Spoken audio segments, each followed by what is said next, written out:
Today we have a very special guest and a co-host. Denise Silber will be hosting this session and introducing our guest, Joe Toplyn. So hand it over to you, Denise.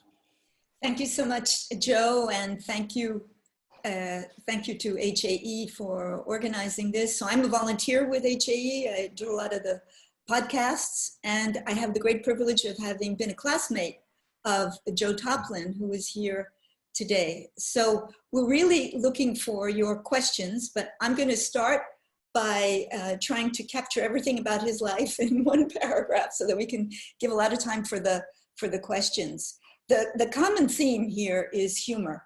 What I like about Joe's life is that it does show that if there is something you're passionate about, you can take it from childhood on and weave it into professional and personal activities that are very enriching.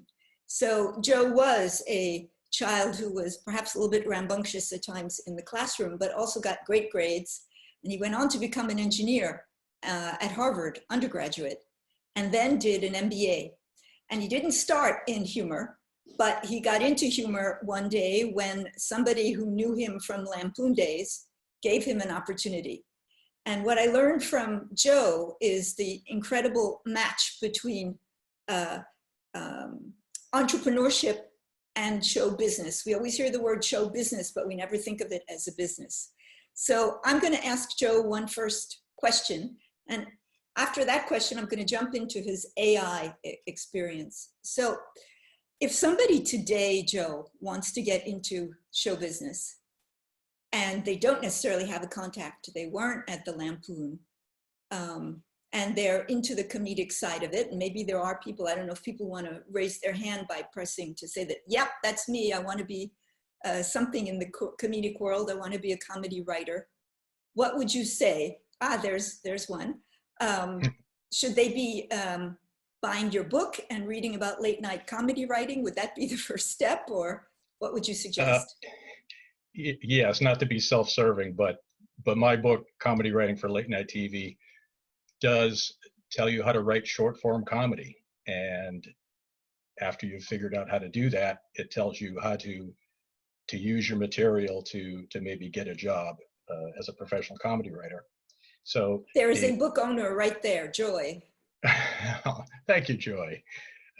So the basic steps are, learn as much as you can about how to write comedy, and you can do that by reading books.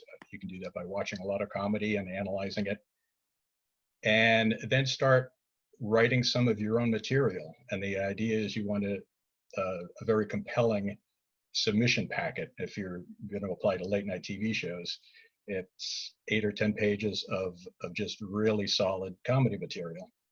And once you have the submission packet, the idea is to find out where the job openings are, which is basically, it's basically a networking job, the way you find a lot of jobs. It would involve what I call participating in the comedy community.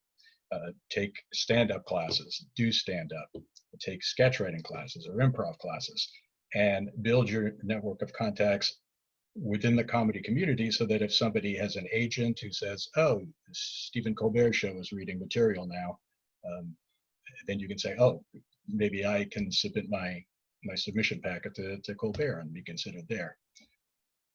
So the basic steps are, get really good at writing comedy, write a great sample, and then go out and market yourself and market your material to potential employers, which is like a lot of what an entrepreneur does, is comes up with a product. In this case, the product is you, and the sample is your comedy writing, and then go around and figure out who needs my material, who is going to be receptive to reading it and potentially hiring me.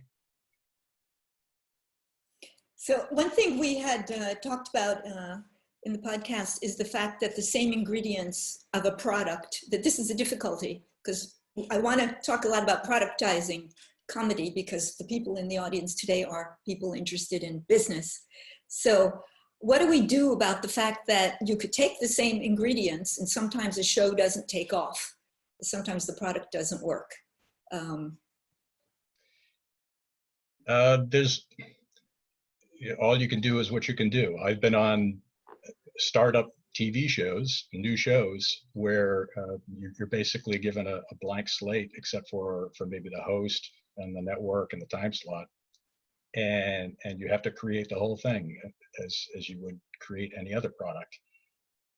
And to do that, you think of who's my target audience, what are they going to be entertained by, what can my host do, what is the host good at, what is the host not so good at, and then tailor the show around the host's strengths. The same way, if you have a startup, you say, well, my strength is building really realistic robots. Okay, how do I take advantage of that? And how do I build the organization to take advantage of those strengths? And then you have to hire people who are going to help you fulfill your vision of the business or the show to get you where you want to go. So in a lot of ways, producing a television show is like creating your own little startup. And then the audience speaks, and the public either buys it or they don't, or they sort of buy it sometimes. And not enough people buy it, and the bills don't get paid, and there goes the show. Adios.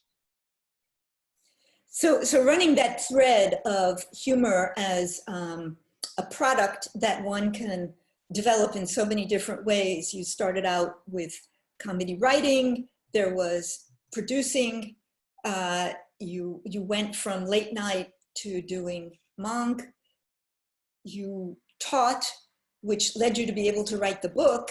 And when you wrote the book, you knew that you could then, perhaps having understood how to almost catalog humor, do something with your engineering hat in the field of natural language program and AI.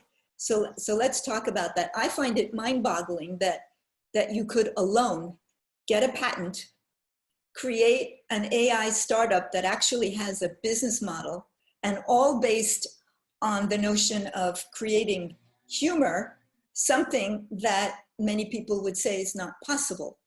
And yet it was possible. So can you walk us a bit through how you felt as you were developing your startup, and like what was it that actually, okay, now I'm going to really create this startup and run with it? How did that happen? It was really a step at a time. The first step was, I want to write a book about how to write comedy for late night TV. And I started making decisions and doing research. Do I want to approach a traditional publisher with this? Do I want to self-publish? And I have to do a lot of research. And the first big decision I made was I'm going to self-publish. And just because I just couldn't see anything that I couldn't do myself that only a traditional publisher could do that made it worthwhile trying to approach traditional publishers. I wanted more control, and I wanted more of the royalties.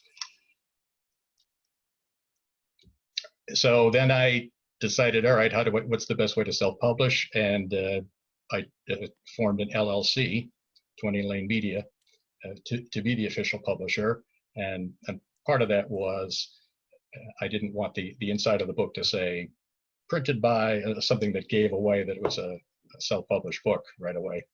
So I started my LLC, had to spend some money to do that, and wrote the book, basically designed the cover, hired a cover designer. I was basically running a little business at this point, and the little business was coming up with a book, a product that I could then sell to people. So once the book was published, I started to think, all right, who else might be interested in what's in this book? And I did research and uncovered a new potential market, which is computational humor researchers. And computational humor is it's a branch of artificial intelligence that's only been around for about 20, 25 years. And the reason I thought they might be interested in what I had to say was my book is full of algorithms, steps that humans take when they write jokes. And I had never seen that written down before anywhere. And I thought, well, if these steps can be taken by humans, maybe a computer could be programmed to take these steps. I studied how IBM's Watson works, which is the computer that beat the champions in Jeopardy. I looked at the system architecture and I said, oh, the steps that Watson is taking to answer a Jeopardy question are very similar to the steps that I think I take when I write a joke. So I tried to interest academia in my book and my approach, and I got some nibbles, and eventually decided, I think I can make some progress on my own. And I took advantage of a lot of the resources online in natural language processing and artificial intelligence that are readily accessible and were very helpful. I learned what I had to learn to take the next step in developing the software, and there's so much online that it was just very helpful, and really got the software to where it is. So now my company 20 Lane Media has a book, and its second product is software that allows an artificial intelligence to ad-lib jokes in a conversation. So the idea is that a company that's developing social bots, social chat bots to keep people company, eventually a chatbot like that is going to have to be able to understand jokes and tell jokes, because a sense of humor is a very human-like trait. So for a machine to be human-like, it has to demonstrate some sort of sense of humor, which is where my software comes in. So thanks to all the help I got from online resources, it's a very, what they call a lean startup. In fact, this is a book that I consulted, The Lean Startup by Eric Ries, which is a very, very well-known book, and gave me a lot of tips and ways to look at my startup. Because I was able to do so much of it myself, I've kept expenses very low, and what expenses I do have are paid for by the revenue that the book throws off. So I'm bootstrapping it. Let me just ask a question about when you said you were doing it by yourself.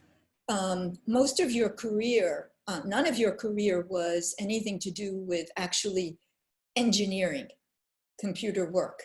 This project is primarily that. You have to succeed with the coding that you did. Did you keep yourself abreast of coding all those years, or did you just plunge in again from a 0 point? I plunged in. My undergraduate degree at Harvard was in engineering. So I did have some early exposure to programming. In fact, I started in high school programming in BASIC, which was one of the early computer languages. So my first step was, okay, I've got to get up to speed in the latest developments in natural language processing. How do I do that? And I listened to a lot of podcasts, and they were very helpful. I just went on my podcast service, and I was taking a bunch of long car trips, and I educated myself by listening to experts in the field. And it became clear that I would have to learn Python, which is a computer language that's used a lot in natural language processing, and that I was probably going to have to use TensorFlow. So I had some key concepts that pointed me, that told me where I really needed to come up to speed quickly. And how long did that take? I'm just marveling at this. Sure, how long did that take? Roughly a year, maybe. But developments are really fast in natural language processing, especially over the last couple of years. There's a very powerful language model called Burst that came out about a couple of years ago. Google came out with that. And since then, I think Google has Mina, Facebook AI Research has Blender. So all these things are happening in real time. So it was actually fortuitous. I wrote a lot of the WitScript software, yeah, a lot of it by the time Bert came out, and Bert actually solved a problem I was having, which is how to fill in the middle part of the joke. That was a real problem I had, and unfortunately Google had spent millions of dollars to create this publicly accessible language model that I could use to write my little jokes. So thank you, Google. Bert has been very influential in the area, and now there are various variations of Bert. So so the answer is, I started with podcasts. I researched a lot online. Anytime I was coding, I had a question, I got an error message, I would type it into Google, and somebody would have had the same error message, and somebody would have answered how to get past that. So at no time did you feel, this could go faster if I were to take somebody and try and explain to them what I'm trying to do. I know the humor and comedy part, and I'll get somebody who's a whiz at program. That idea never, I mean, you must have crossed your mind, but. Yes, but except in a couple of situations, it was hard to get other people interested in picking up the ball and running with it. And so, like anything else, sometimes the best way to do it is to do it yourself, which was kind of a heavy lift. But yeah, I was surprised that more researchers didn't say, you've solved the problem of how humans write jokes. Wow, that's really cool. We could teach computers to do that. I'm still facing a lot of resistance from people, especially in academia, who just blithely say, no, computers. And yet computers there will never are write like jokes. twit bots, whatever, that say things that are funny by absurdity that go around. There is one of them I follow, and it's just so absurd. It really isn't that funny. That's the limitations of humor generators now, is that they either generate jokes that fall into certain templates, like knock jokes, or they'll just generate kind of gibberish nonsense, and then a human editor will have to go in and say, oh, this particular sentence is pretty funny. I guess the computer wrote that joke. As opposed to WitScript, which it takes a sentence from a news story or from a conversation that it's having with a human, and then takes that sentence and then custom writes a joke based on elements of that sentence. So that's the difference. Yeah.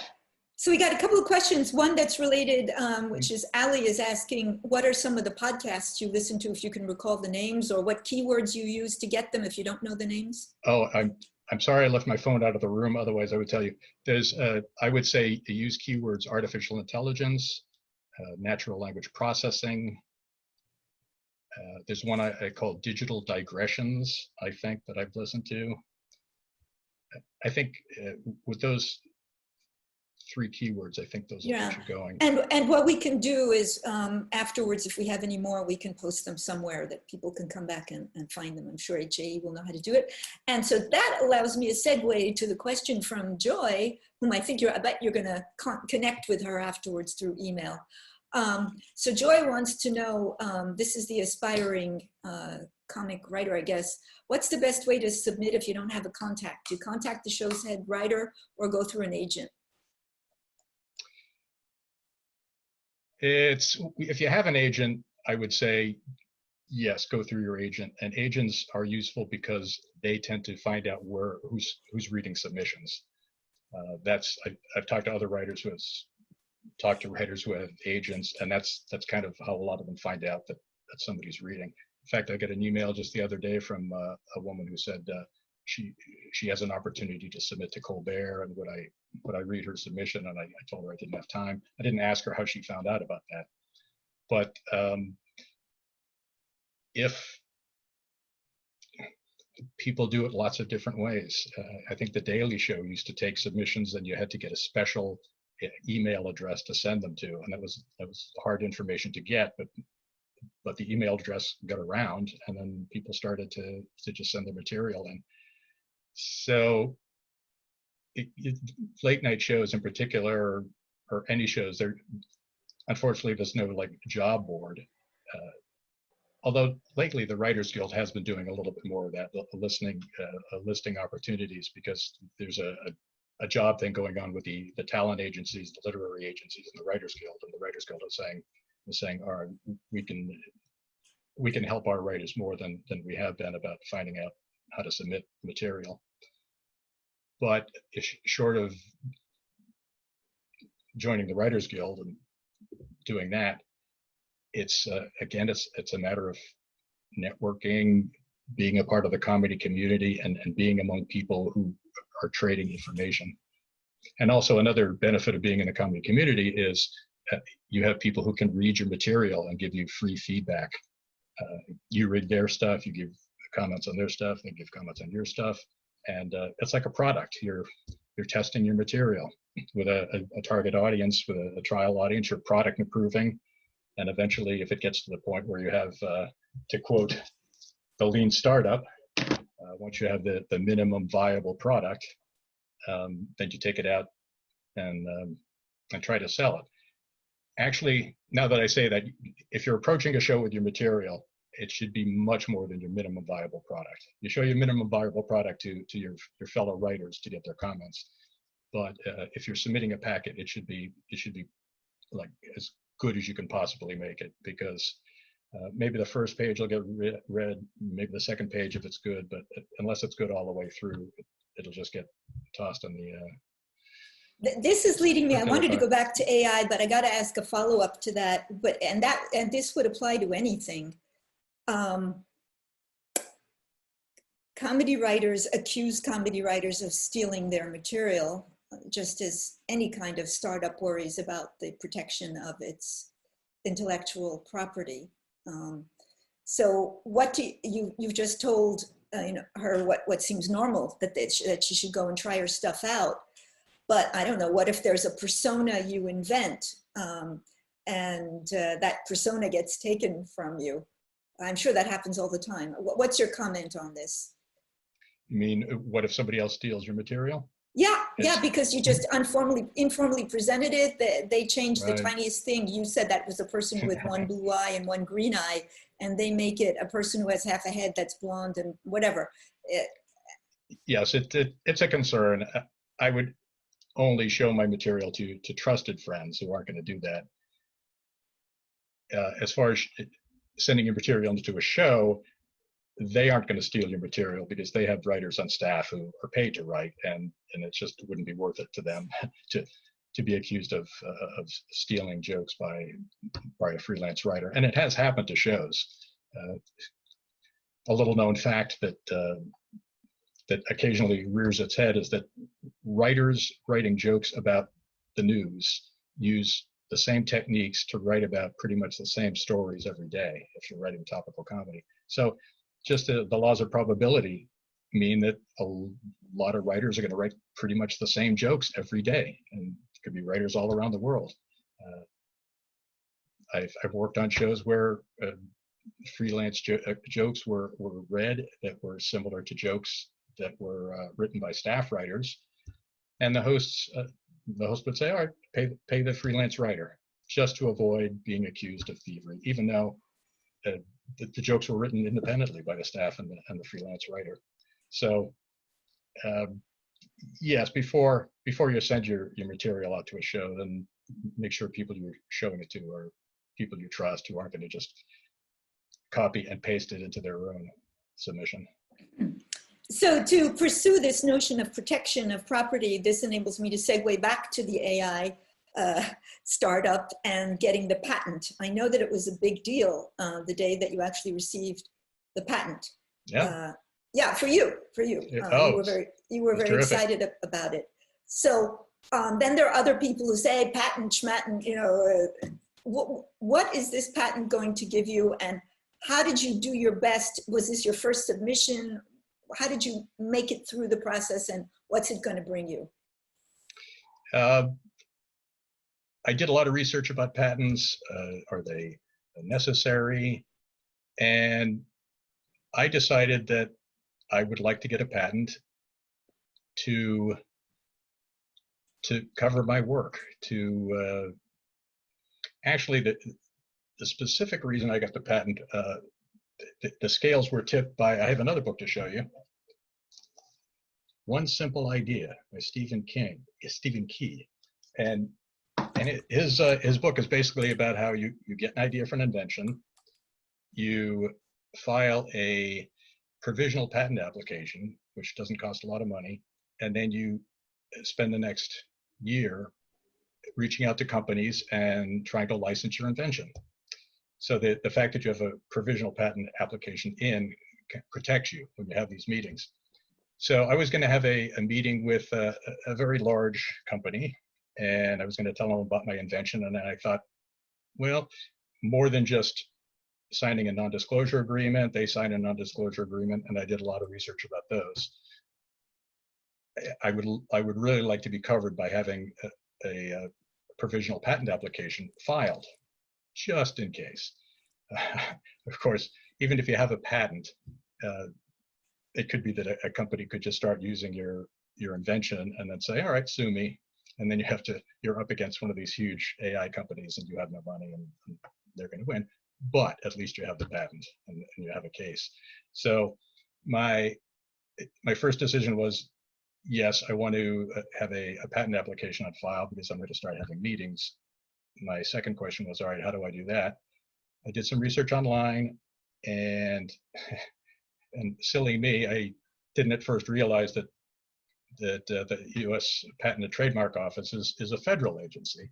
So you don't have to get a patent attorney in Manhattan to file your application. So when I went on a website called UpCounsel and explained the legal work I needed done and corresponded with a few of the patent attorneys who responded and hired a fantastic patent attorney in Utah. So he's not paying Manhattan office rents. And he was good enough to send me a sample patent in the tech area that he had written. And I read it and I said, yeah, this seems good to me.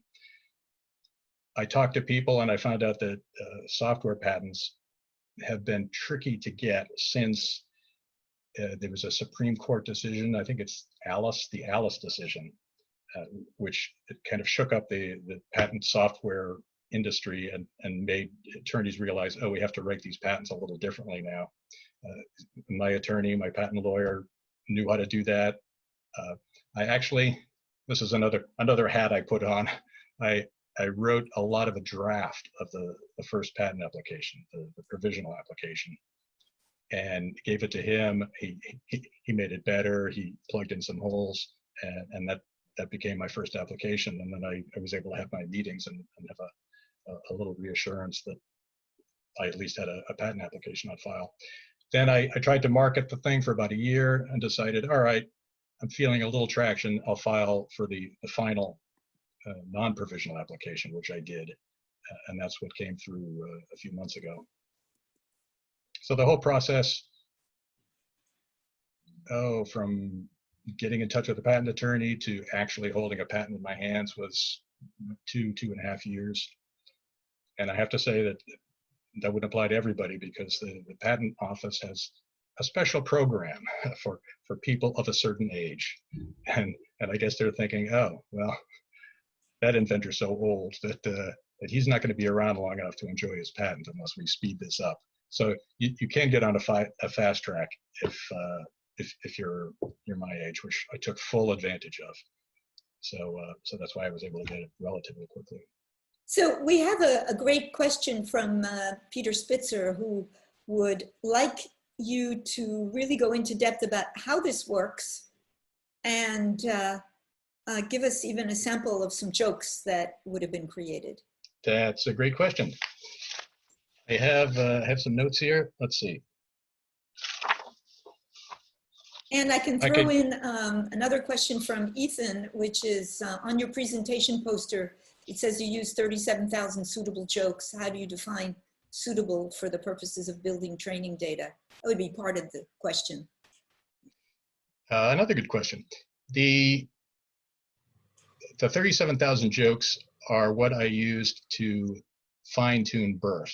So I used the pre-trained BERT model, that's the one that's pre-trained on, let's see, that's books corpus, 800 million words, and English Wikipedia. I used Hugging Face's PyTorch How are implementation you of BERT. spelling BERT? It's a BERT, bidirectional encoder representations from transformers. Right. And Hugging Face makes it relatively easy to use. So BERT out of the box worked pretty well, but I wanted to fine tune it to try and teach it the rhythms of late night monologue jokes. I decided that late night monologue jokes were the best data to use for fine tuning because they resemble the sort of wisecracks that a human might throw into a conversation. So your friend says something, you use that as the topic sentence of what is basically a late night style monologue joke, and then your response is the rest of the joke. And I have an example here.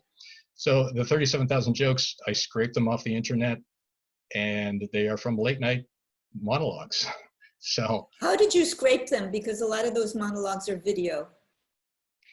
there still is a website.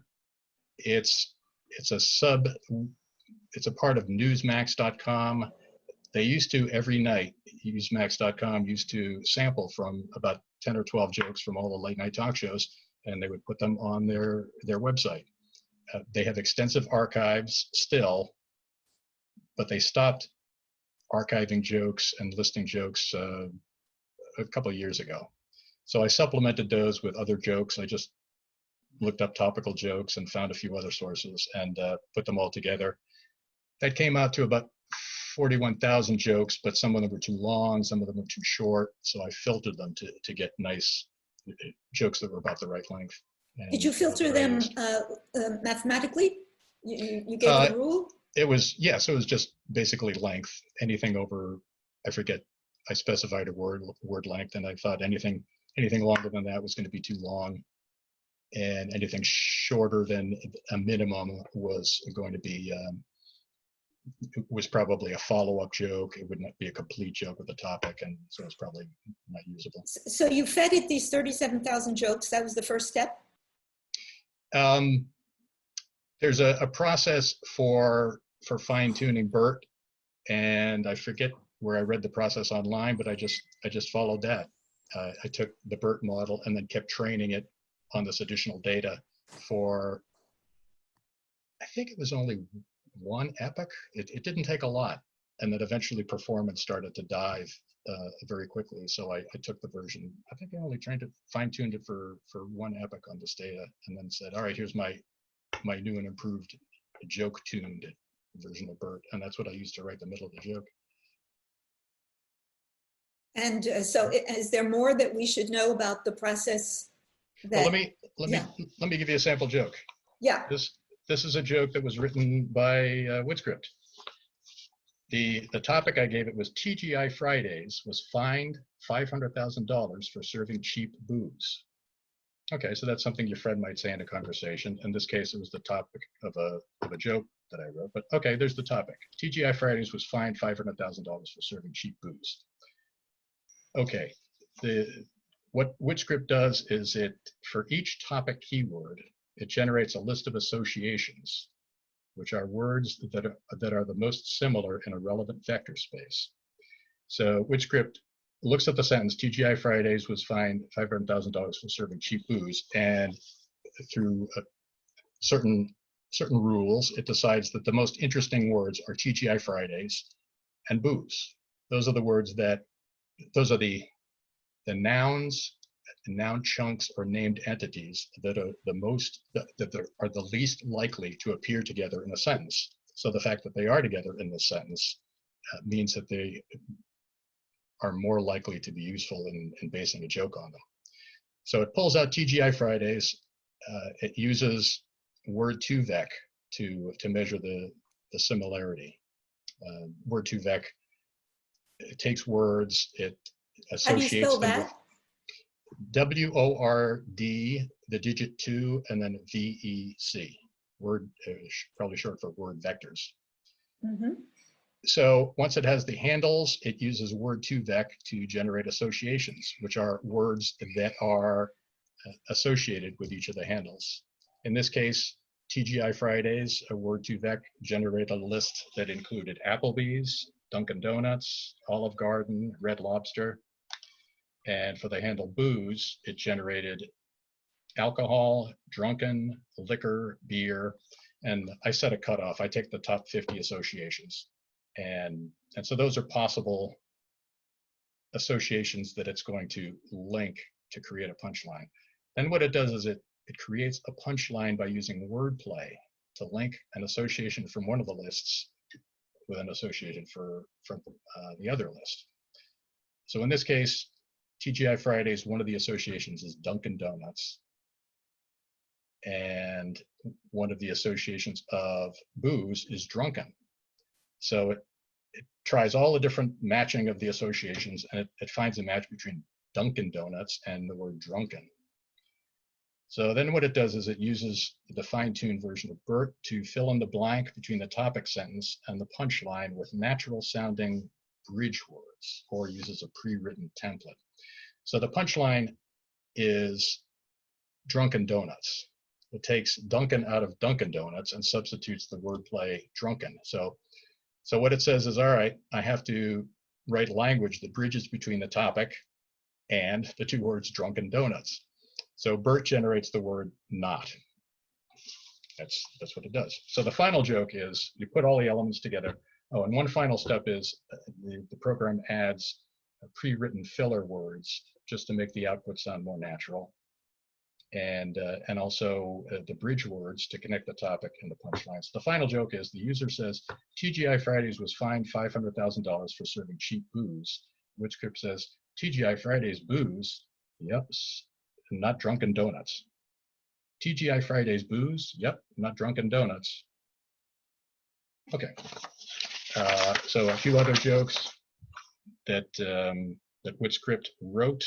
And there are three kinds of wordplay jokes that it generates. There's substitution punchlines, like the Drunken Donuts one, where it substitutes one word for another one that it has wordplay with. Juxtaposition punchlines, where it just puts the two words that have wordplay, one right after the other. And portmanteau punchlines, where it creates a new word based on wordplay between the two associations that it matched with wordplay. So some more examples. You say, yesterday, Microsoft unveiled new eyewear that uses holograms. And WitchScript says, Microsoft eyewear? Ha, watch Google Goggle. That was a juxtaposition punchline.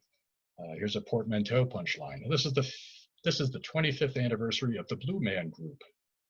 WitchScript says, Blue anniversary? Well, so now it is the Blue Blee. So it took blue and it substituted it for the beginning of Jubilee and created a new word, Jubilee. And I could go on and on. Here's one more. Now you can buy a $395 Mickey Mouse handbag. WitchScript says, Mickey Mouse handbag? Yeah, just like a goofy purse. That's actually based on an association of the handbag Gucci purse. And it said, oh, Gucci sounds like goofy, which is associated with Mickey Mouse. So I think it's going to be funny to say, yeah, just like a goofy purse instead of Gucci purse. So those are some examples. And I'll stop there. So how did you know? Wait, one quick question, which is, can you tell us again the name of the website where you look for patent attorneys? Yes, UpCounsel, UpCounsel. Okay, UpCounsel. And UpCounsel. WitScript is WIT script. That's for Peter. Yes, WITSCRIPT. If you go on 20lanemedia.com, there's a link to read more about WitScript, and that'll take you to a research poster. Right. And everybody should know joetoplyn.com because it's got everything on there, so they can just start there too. Yes. Yeah, I have been on there. So when you were there as like this little mad scientist trying to create a program that would make jokes, and you have your background of knowing when jokes are good, how could you have the distance to know how did you come to feel, gee, this is working, this is good? How did you reach that point that it's not just your baby, but that or is it until you get a first client, and do you have a first client? I do not have a first client.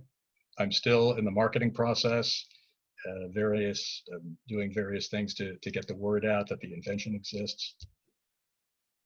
But you've got some feelers, don't you? Yes.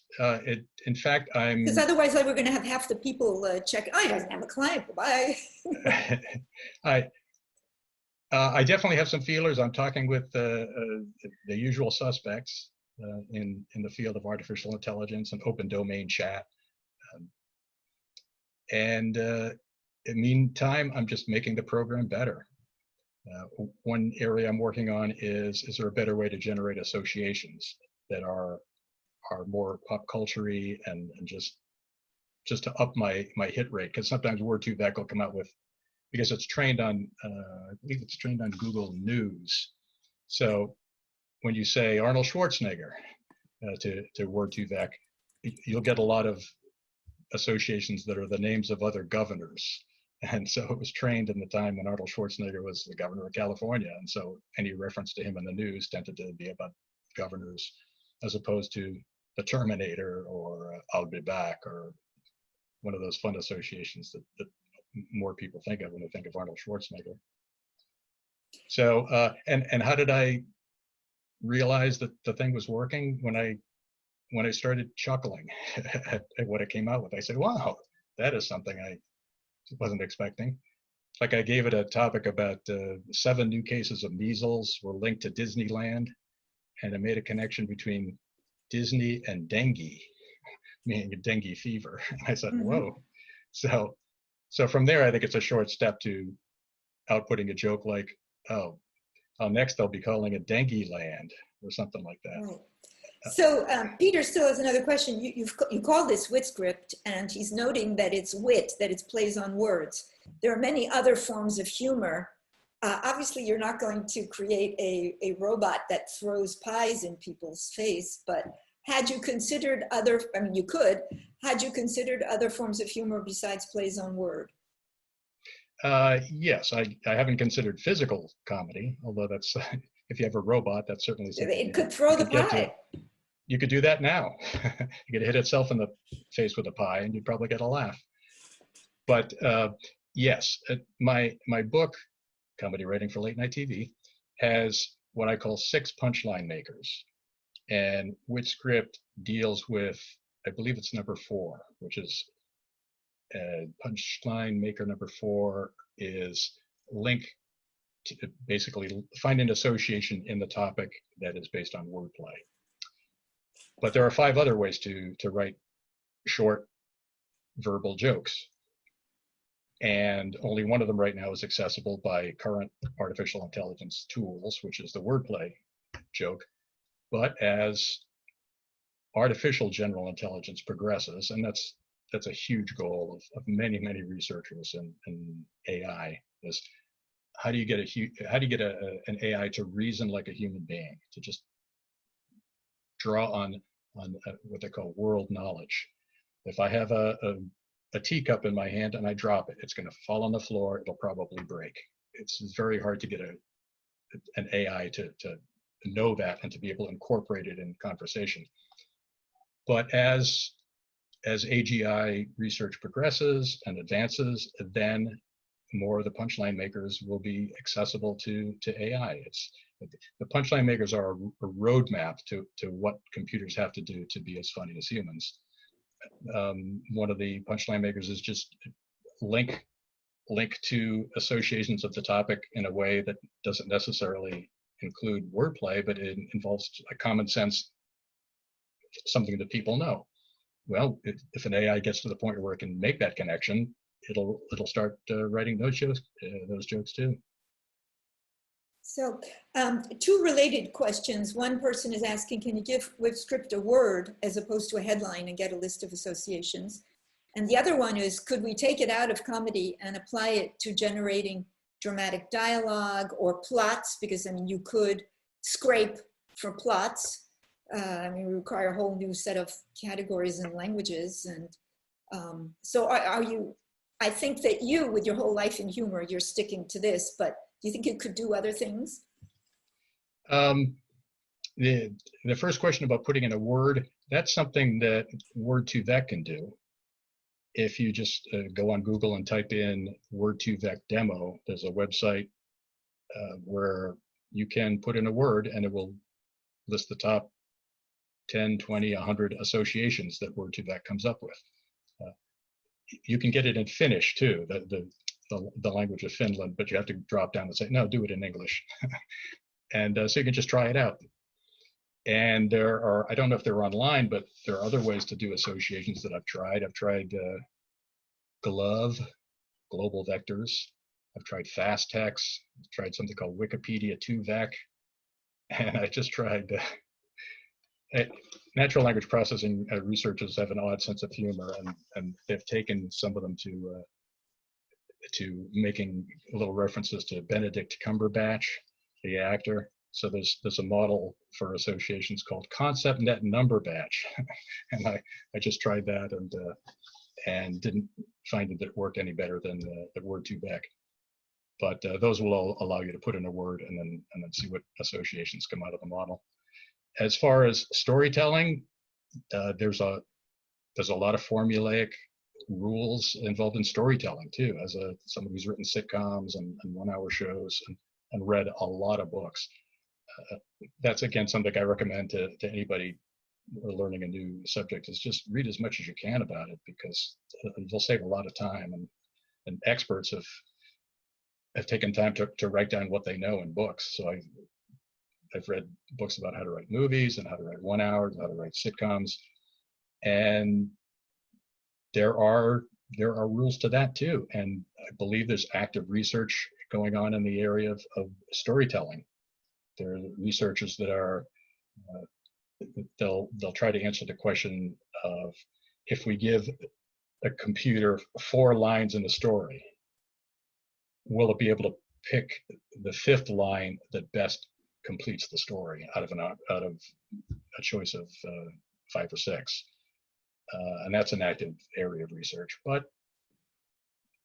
that does involve obviously more than wordplay. It involves knowing about humans and how they react, but that'll come to eventually.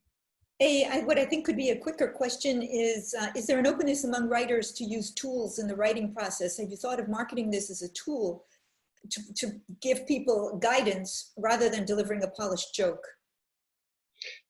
I haven't really, because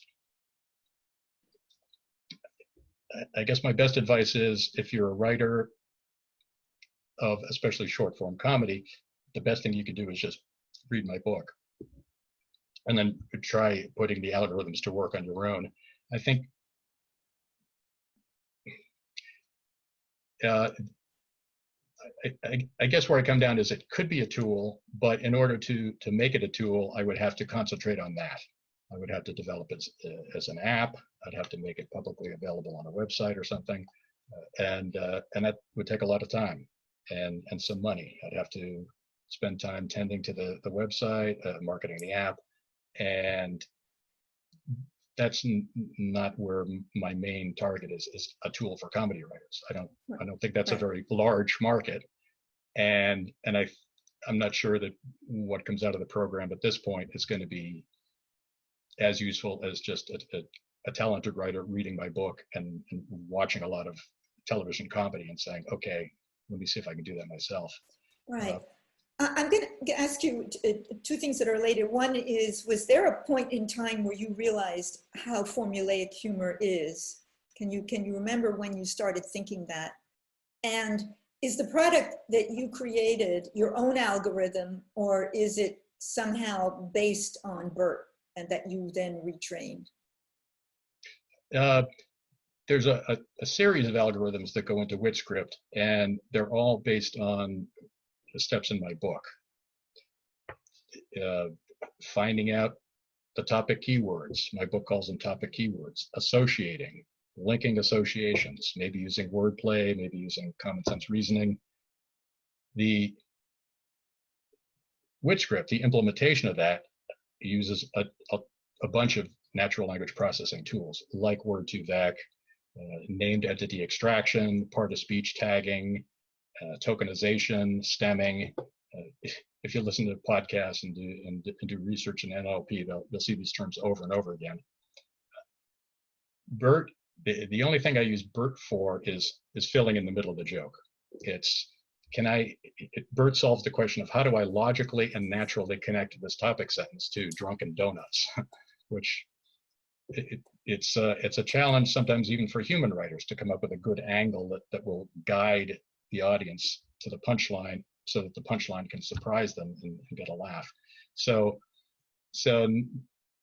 no, Bert was a tool that allowed me to allow the program to accomplish what I needed it to do, but nothing in the program is based on what Bert can do. Bert is just the best tool I found to write the middle of the joke. And the reason for that is, just to get maybe a little technical, is Bert generates text, but as it does so, it takes into account what is in front of the text and what is in back of the text, but the blank you're trying to fill.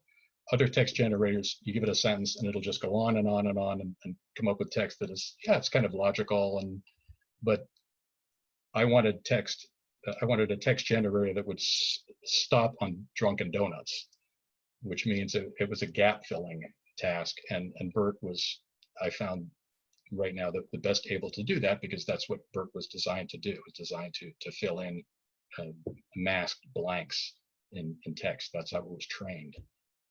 So when I discovered that, I said, wow, this will let me do what I want to do, I think, pretty well. And I'm sorry, what was the other question? Well, I was asking because the key to your life is that you had early on realized that this can be a formula. How did that happen?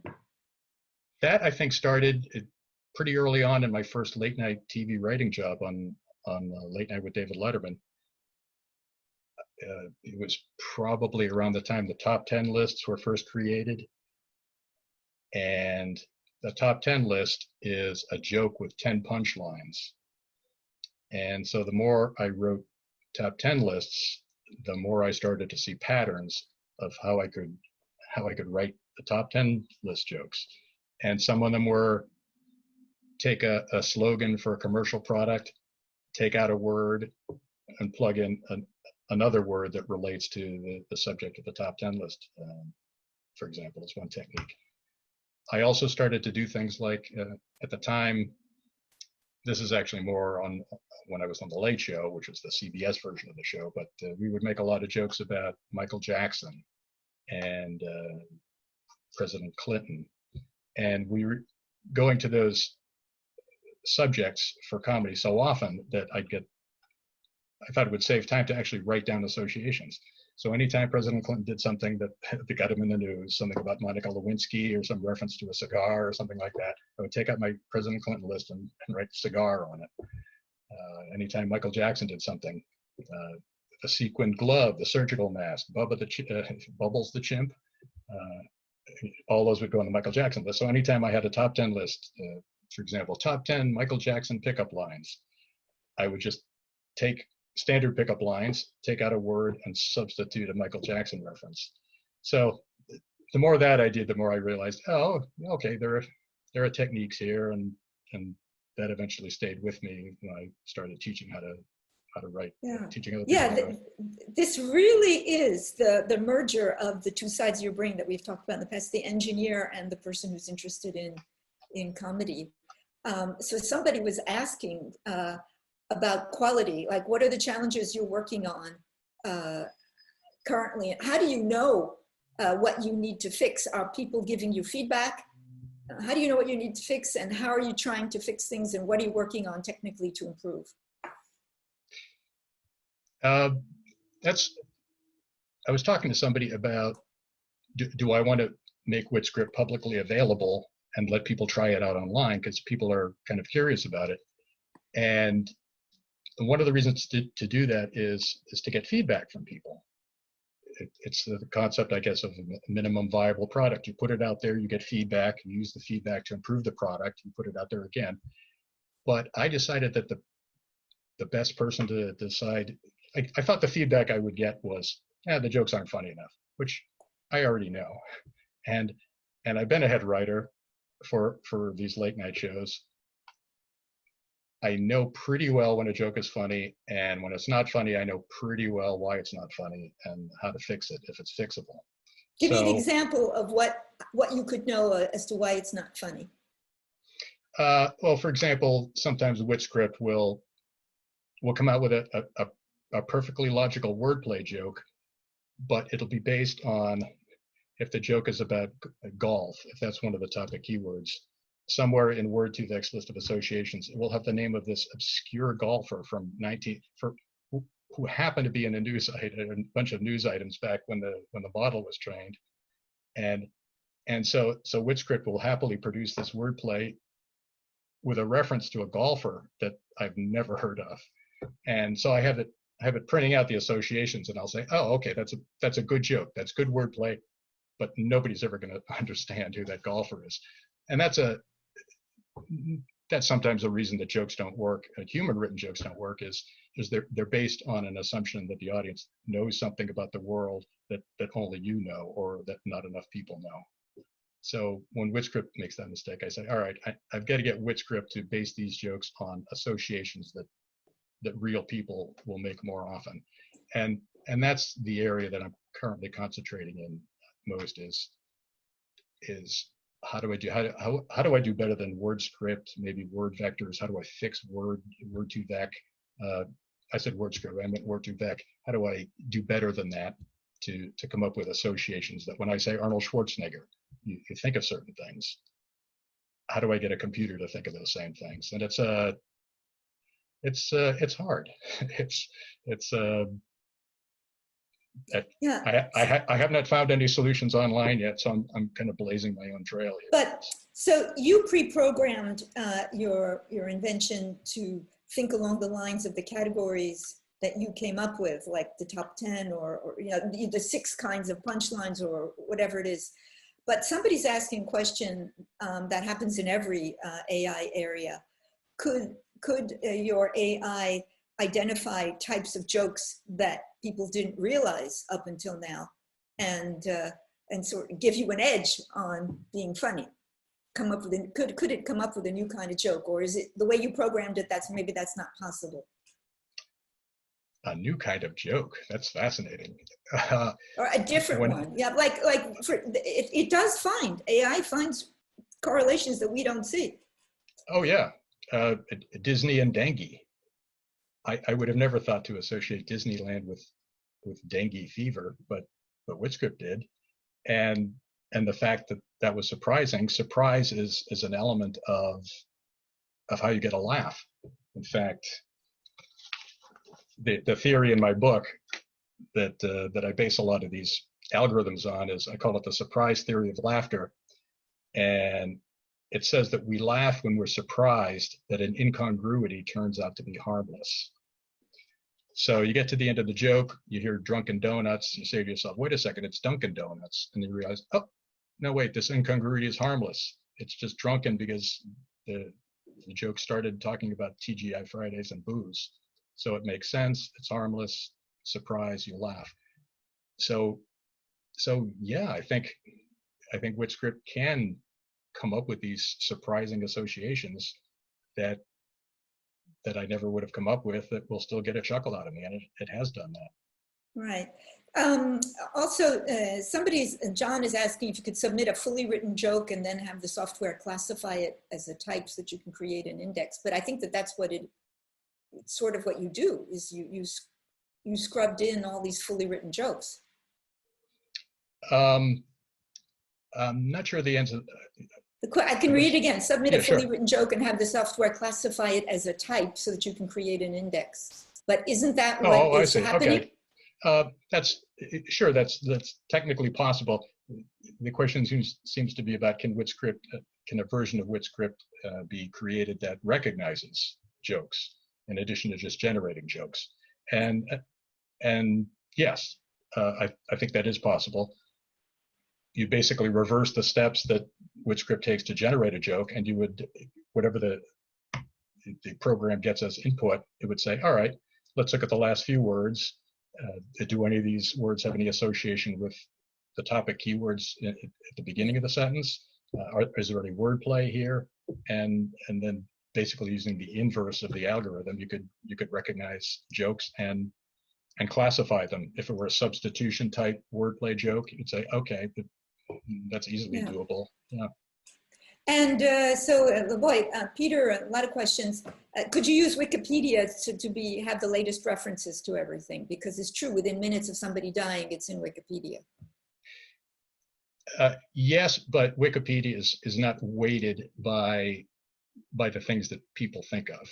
For example, if you type Tom Cruise into Wikipedia, you're going to get where he was born. You're going to get obscure movie roles. You're going to get stuff that is not at top of mind, and it's very hard to figure out how to weight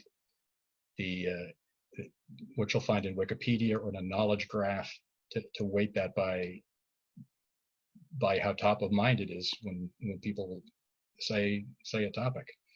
I don't care when Tom Cruise was born, but if you go into Google and the little snippet comes in, or whatever they call that thing, the knowledge graph at the side, it'll have where he was born. It'll have his spouse, maybe the names of his children. But most people don't think of that when they think of Tom Cruise. They think of Top Gun and Mission Impossible, and he's short and things like that. I don't think that's in Wikipedia. Otherwise, I'd love to use it more. I have another question, which is, do you think that what makes a joke, there is what makes a joke funny in terms of the structure that you work on?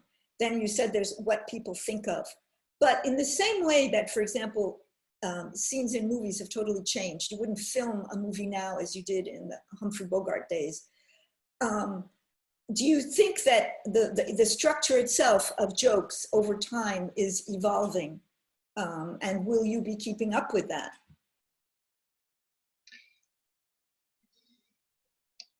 There are lots of ways to make people laugh. There are lots of different styles of comedy. Stand-up comedians they'll talk more about their personal lives, and they'll tell stories, and then they'll put a punchline at the end. I'm pretty focused on the sort of monologue joke type construction of jokes, because that I think is the closest to being applicable to ad-libbing a joke in a conversation, which is ultimately where I'd love this to go. I'd love this to be a sense of humor module in an open domain chatbot. A chatbot that you could talk to the way you would talk to a friend about your favorite hobbies, about what you're doing that day. Occasionally you'll say something, the wit script module will detect, or a sentiment analysis module will detect that you're in the mood for a joke, that you're not saying that your cat just died and you're very sad. If it senses an opportunity for a joke, the module will cut in and it will throw back a little wisecrack at you. And the idea is to make the chatbot more human-like, to make it a friendlier companion, and to reduce the problem of human loneliness. So it's a pretty lofty goal. It's true. I think that this is one we should expand a little bit on and conclude with, because we have gone beyond 8 p.m. Sorry. You and I have discussed the fact that, and this has come even truer with the whole COVID, people being locked in, the idea that it could go a long way, this bringing humor to people who don't have others right next to them. So tell us a bit about that. Maybe you can leave us with that dream. As part of my research, I've been reading about the problem of human loneliness, and it's a global problem. It has real health effects. I've read that people who are lonely, the loneliness affects them the way smoking a pack and a half of cigarettes a day would affect their health. It just shortens their life. There's a minister for loneliness in the United Kingdom, and that minister is, as I understand it, is trying to get people, senior citizens, more involved in the community and socializing. So I think ultimately the big AI companies are going to realize that there is a significant market for an AI that will power some sort of companion, whether it's a little talking dog, whether it's a more humanoid robot. And the idea would be not to take the place of human relationships, because I think any lonely person would love to have a human in their life to talk to and watch television with. But in situations where humans aren't available or aren't available enough to keep somebody company, then maybe there's a technological solution, which is something inanimate that they can chat with that still gives them the sort of things they might get from a friend. And of course, there are humans who have difficulty in communicating with people present, people who are somewhere on certain spectrums. And yes, and there's also a natural human tendency to anthropomorphize inanimate objects. People give their robot vacuum cleaners, their Roombas, they give them names. People will, there was an article in the New York Times a couple of years ago, "Where have you been all my life, Alexa?" People just expect Alexa to, when the person comes in the room, they want Alexa to say, "How was your day?" You know, they want somebody to talk to. And if that person isn't there, they want something non-human to talk to. People have pets, people have dogs and cats. And you don't think that a person who has a dog, the person should have a human friend. No, the person has a dog because the dog or cat or pet fulfills a role that person isn't getting from his or her human relationships. So I think eventually, especially given in our culture, all the movies that have been where the character's been are talking robot, Ex Machina, and that Joaquin Phoenix movie, Her, I think it was called. yes. Yeah. Yeah. R2D2. I think our society is primed for an artificial companion. They've made more headway in Japan. There's something called Gatebox, where there's a little animated companion that people can talk to. Gatebox, you can look up. There's an ad on YouTube for it.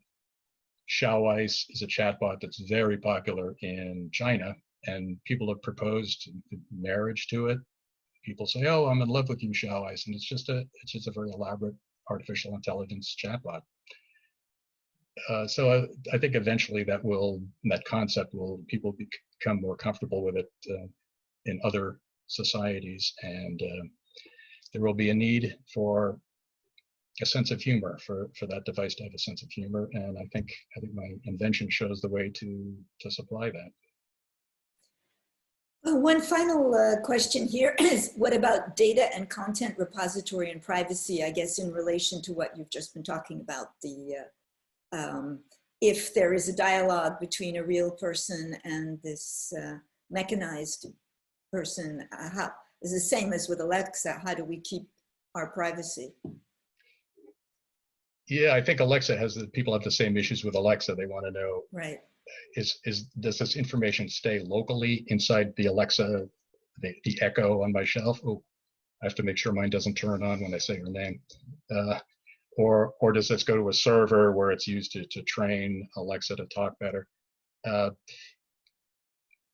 I think it's technically possible as these language models get more distilled and condensed. I think it's possible that the whole AI could reside locally in your talking robot and not have to go into the cloud where it can be accessed. I think if the AI is going to learn from you as you talk to it, it'll learn what your hobbies are, what you like, what you not like, who are your favorite groups, what sort of music do you like. And I see no reason that couldn't be done within the robot itself, assuming that the computing power advances enough to be able to, so that the little device can do that locally and not have to access some giant bank of chips somewhere in the cloud. So we're going to thank you, Joe, for this amazing journey. I would say it's like Thank the you. history and life of comedy, of jokes, of how they're put together. And I think it's the story of one man's passion and intelligence to take this one concept and just 360 it throughout his life, adapting it to new ideas, and always using reading as a source to fuel how do you take the next step, left foot, right foot, to go further with it. It was fascinating from so many angles. I think everybody really enjoyed it.